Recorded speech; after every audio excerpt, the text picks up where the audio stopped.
بعض الاجتماعات المهمين وكانوا بيروا أن ليبيا كانت إشارة ضوء حمراء للخطر القادم على منطقة الشرق الأوسط من ناحية وعلى منطقة شمال أفريقيا والساحل الأفريقي من ناحية تانية. في ليبيا 22 مليون قطعة سلاح، منهم أسلحة بالصواريخ الحرارية اللي أصابت طائرة الهليكوبتر كانت في سيناء، كان صاروخ من هذه الصواريخ.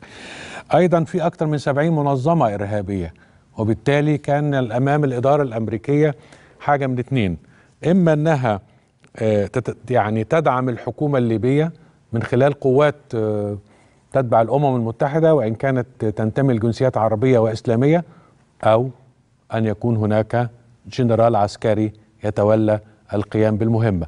فشلت عملية دعم الحكومة لسبب بسيط جدا، أنه الحكومة أصلا ما عرفتش تتكون، ومن ثم اتخلق خليفة حفتر، وأصبح من الضروري أنه يكون هناك قائد يلم الجيش الليبي، وربما الأمور تتطور ربما إلى حرب أهلية، وربما أيضا الأمور تتطور إلى عملية تقسيم ليبيا.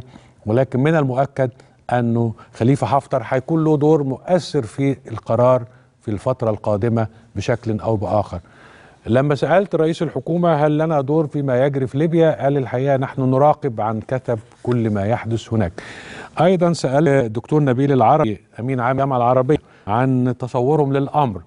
قال أن هم الجامعة عينت مندوب لها في ليبيا هو زهدي القدرة، وأنه هو بيتابع مع مكتب الأمين العام كل ما يحدث في ليبيا.